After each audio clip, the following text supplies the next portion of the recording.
Hello আসসালামু আলাইকুম, আমি ফারদিন হাসান এবং আপনারা দেখছেন ফারদিস রিয়াকশন। ওকে, নেপাল নেপাল নেপাল সৌন্দর্যের রাজকন্যা যাকে বলা হয়। তো সেই সৌন্দর্যের রাজকন্যা নেপাল দেশ আমাদের খুবই কাছের একটা দেশ, প্রতিবেশী দেশ। নেপাল চায়না এবং ইন্ডিয়ার বর্ডারে মাঝখানে একটা স্থল বেষ্টিত দেশ। নেপাল বাংলাদেশের সাথে সম্পর্ক খুবই চমৎকার চমৎকার। সেই নেপালের আজকে আমি জিওগ্রাফি নাও রিয়াক্ট করব, কারণ আমি দেখতেছি জিওগ্রাফি নাও রিয়াকশন গুলো আপনারা পছন্দ করতেছেন।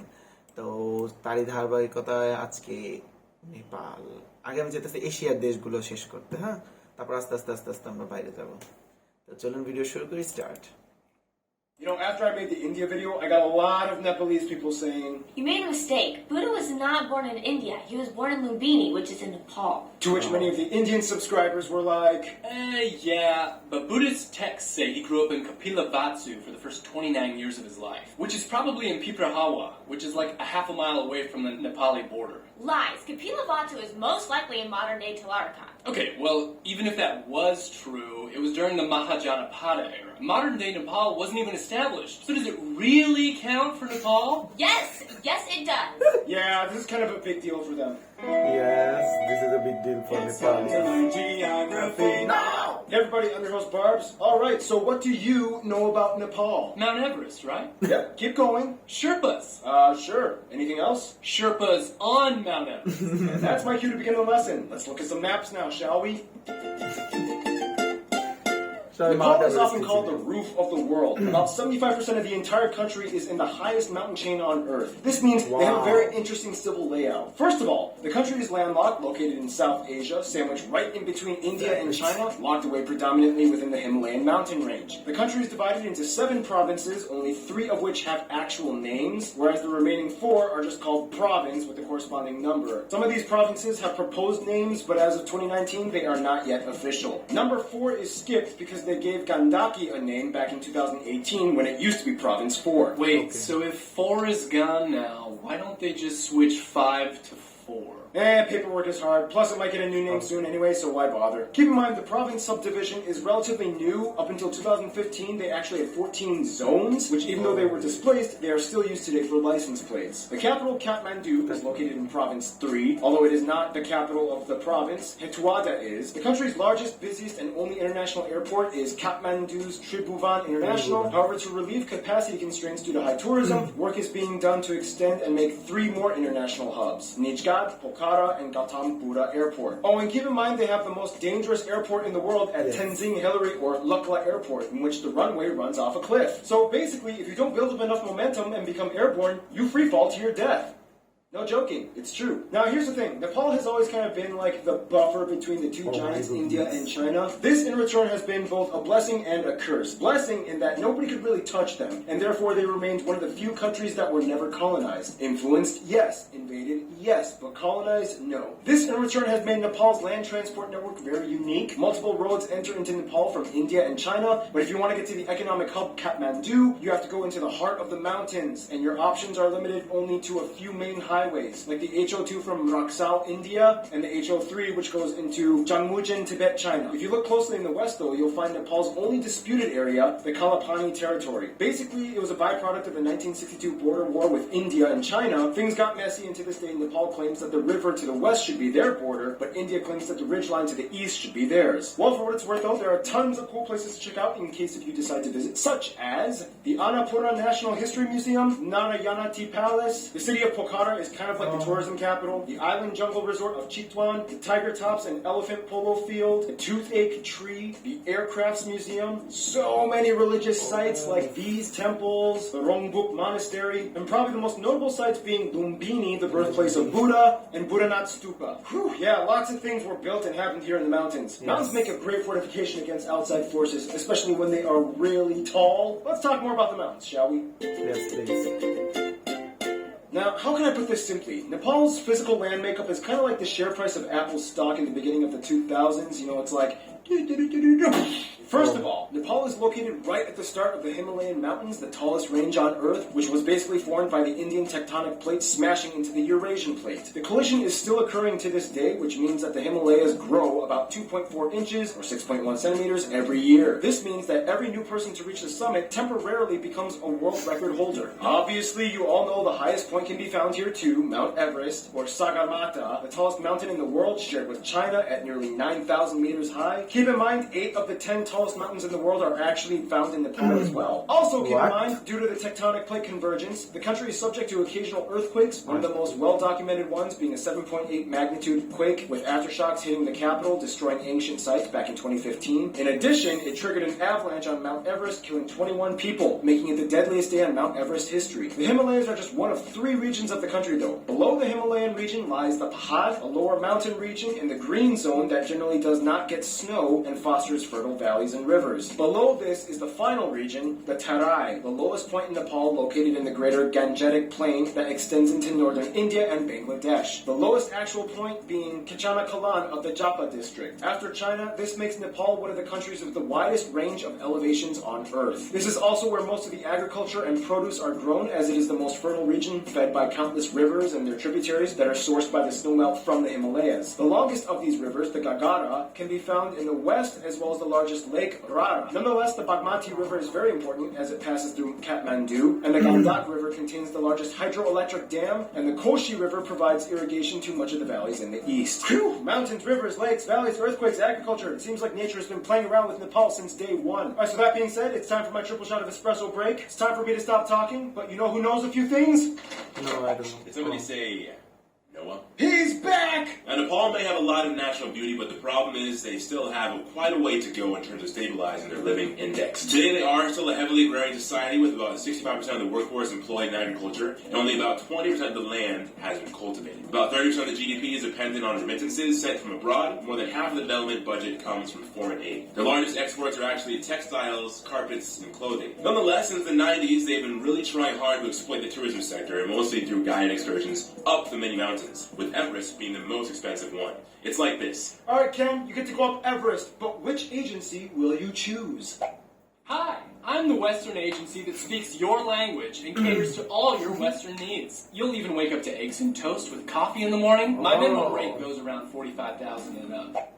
Hi, I'm the local Nepali agency. I have a slight accent when I talk, and the experience might be a little rough around the edges, but you'll still get to the peak of Everest. I charge only $25,000. So which one will you choose, Ken?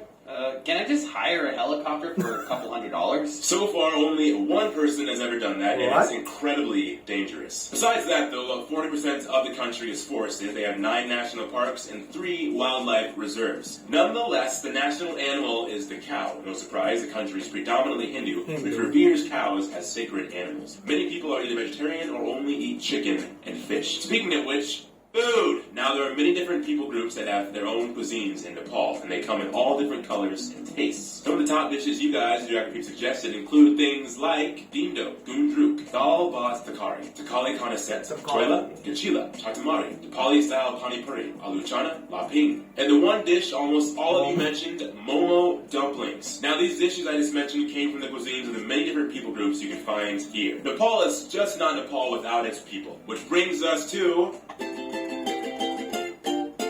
Thank you, Noah. Follow him on Instagram. No problem. So you, tried to film without Noah last episode, huh? Sorry, Noah. I must apologize.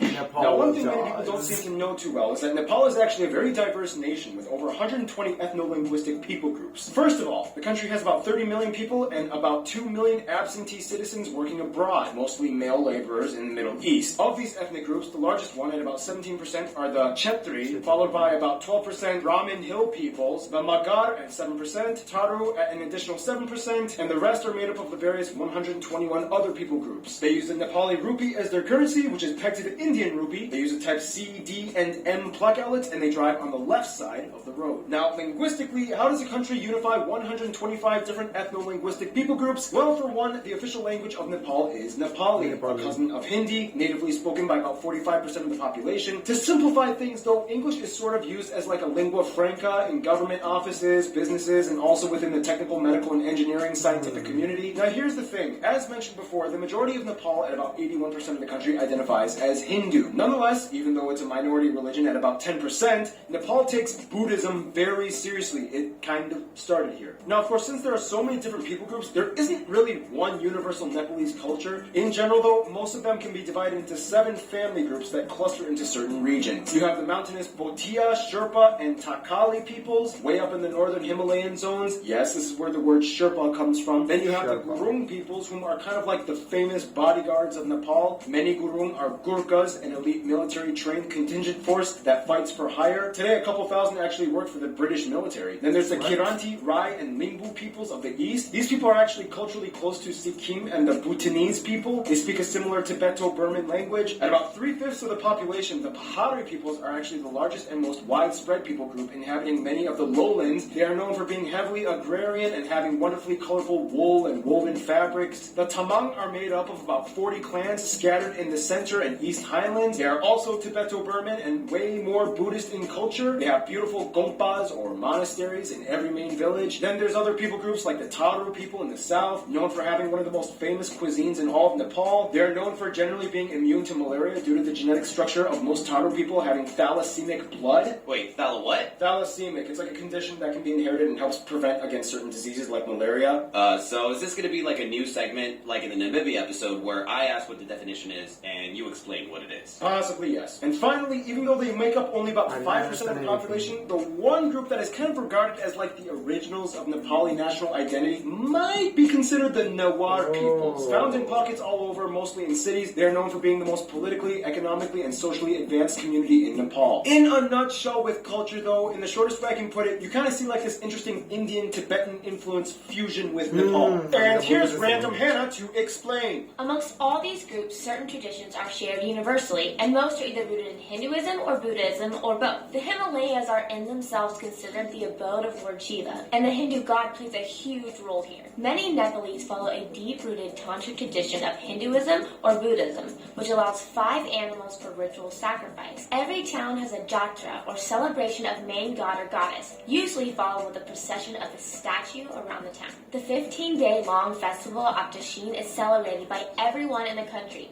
It's a huge deal. Many of you have also mentioned the Kumari, little girls that are worshipped as living goddesses until they hit puberty and the Kumari changes. And like many other South Asian countries, marriages are usually arranged and celebrated with lavish, colorful weddings. And speaking of which, that brings us to history. Thank you, Hannah. I'll take it from here. In the quickest way I can put it, Kathmandu Valley Neolithic Age. Early records of Nepal mentioned in the Vedic Hindu texts. Kirati King period. Clans and small kingdoms period. This prince guy becomes a big shot. Vassal states under these empires. Mala Kingdom state period. This dude pieced it all together in what would become modern-day Nepal. Anglo-Nepali War. Treaty of Sugali. Caught massacre. Slavery abolished in 1924. Years of drama between the royals and the democratic experiments. Massacre in the royal palace. New inherited king steps down, ending Nepal's title as the last Hindu kingdom in the world. Unified Communist Party wins most seats in the assembly elections. Earthquake. First female president voted in. And here we are today. Now keep in mind, although the ruling party is called the Communist Party, and they do hold Marxist-Leninist tenets in their policy outlook, the country is not classified as a communist country, at least in the traditional unilateral sense, but rather a parliamentary republic in which the parliament has power over the head of state, even though the parliament is predominantly part of the Communist Party. But yeah, still, it is the only country with a communist majority that is not categorically communist. Weird.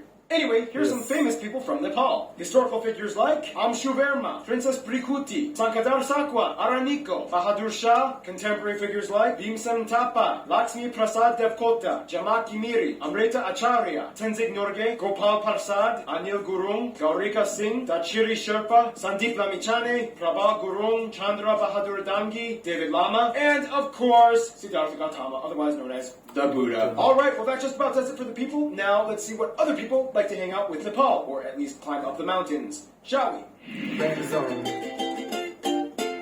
Now, Nepal has always kind of had like this very unique position in diplomatic policy. I mean, they're locked away in a very remote and rugged area on the planet, yet hold the key to so many international links. For one, even though about 10% of their country is Buddhist, other Buddhist countries like Thailand, Myanmar, and Cambodia love Nepal. Often people from these countries will take pilgrimage trips to see holy sites, especially in Lumbini. Bhutan is kind of like the only Buddhist country that they kind of have a little beef with. There was controversy over the expulsion of Nepali Lhotshampa residents back in the 90s as a means to preserve their Bhutanese culture. But today things are somewhat cooled off a bit, but there's a little bit of eye rolling. Now for best friends, yeah, most Nepalese people will probably say India or China, but it's weird because they can never have the same two best friends in the same room. China is really trying hard to win over Nepal, and things only got better after the recent Communist Party took over and ended the kingdom rule. Traditionally, Nepal has always had close ties and trade with Tibet. Chinese people love Nepalese art and architecture. Tourists flock over in droves, and China has been heavily investing in Nepal's transport sector with more roadways and even a train line connecting Lhasa to Kathmandu, making it one of the biggest potential engineering project endeavors the country has ever seen. For India, most people will say, we love Indians, but we hate their government. Most foreign activity and trade comes through India, and most people can understand Hindi. They love Bollywood films, and the shared link through Hinduism has always kept these two very close. Nonetheless, India knows that Nepal depends greatly on them, and sometimes when things get a little messy, they initiate economic blockades, which anger them. Usually when this happens, Nepal cozies up with China a little bit more, in which India notices, and they're like, babe, I'm sorry, come back to me. I was just kidding. Nonetheless, when those two giants are bickering,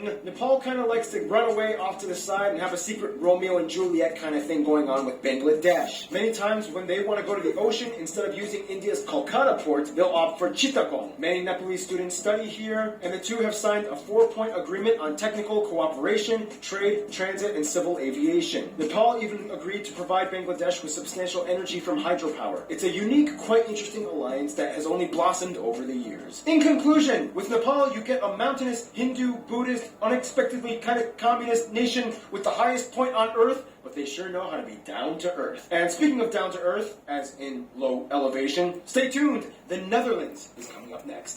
okay, video শেষ। আমার কাছে যেটা সবার আগে মনে হলো, আল্লাহ নেপাল রে বানাইছে খুবই সুন্দরভাবে। পৃথিবীতে সব টপ 10 টলেস্ট মাউন্টেন্স এর মধ্যে নেপালের বর্ডারের মধ্যে 8টা পড়ছে। That is a huge thing. এবং মাউন্ট এভারেস্ট আছে প্রতি বছর। আসলে নেপাল এটা চেষ্টা আছে কিছু বছর ধরে, আমি দেখতেছি যে টুরিস্ট অ্যাট্রাক্ট করার জন্য, কিন্তু ওদের না ইনফ্রাস্ট্রাকচার ভালো না, ওদের রোড গুলা ভালো না, পাহাড় কেটে কেটে রোড বানানো, তো সেটার উপরে চায়না কাজ করতেছে। আর তাছাড়া নেপালের সাথে বাংলাদেশের সম্পর্ক অনেক ভালো, বাংলাদেশের সাথে সম্পর্ক যথেষ্ট ভালো, কারণ বাংলাদেশের যে পোর্ট আছে, মোংলা পোর্ট, তারপর আপনার সৈয়দপুর বিমানবন্দর, এগুলো কিন্তু বাংলাদেশ ইউজ করতে দেয় নেপালকে।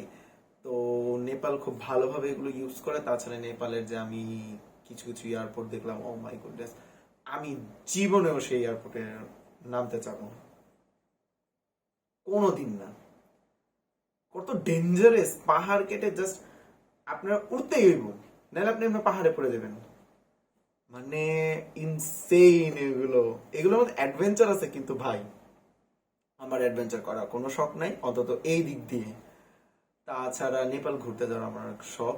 খুবই সুন্দর একটা দেশ। আমি বাংলাদেশে প্রচুর আমি হিসাব নেই কত মানে মেডিকেল স্টুডেন্ট দেখছি, বিশেষ করে মেডিকেলে প্রচুর নেপালি স্টুডেন্ট, এবং আমি এবং আমার দেশ কিন্তু তাদেরকে 2 হাত খুলা তাদেরকে আসলে এখানে ওয়েলকাম জানাই, স্বাগতম জানাই। তাছাড়া নেপালে আমি একটা জিনিস দেখলাম, ইন্ডিয়া, চায়না, ভুটান এবং তিব্বত একটা টেরিটরি চায়না দখল করে আছে, কিন্তু এটা বহুত ইতিহাস। এটা মানে এইটা না একটা সংমিশ্রণ, জগা খিচুড়ি যেটা বলা হয়। তাছাড়া বাংলাদেশের সাথে অবশ্যই লাস্টে যেটা বললো না, রোমিও এন্ড জুলিয়েট, আসলে আমার কাছে সেটাই মনে হয়। কারণ কি, ইন্ডিয়া চায়না তো একজনের জানেনি কেমন সম্পর্ক, সেখান থেকে বাংলাদেশ কিন্তু অনেক আগায় গেছে, মানে বন্ধুত্বের খাতিরে নেপালের সাথে। তো আজকে এই পর্যন্তই। ভিডিওটা কেমন লাগছে সেটা জানাবেন, ভিডিওটা লাইক করবেন, কমেন্ট করবেন, শেয়ার করবেন, আমার চ্যানেলটি সাবস্ক্রাইব করবেন, বেল আইকন ক্লিক করবেন। বাই।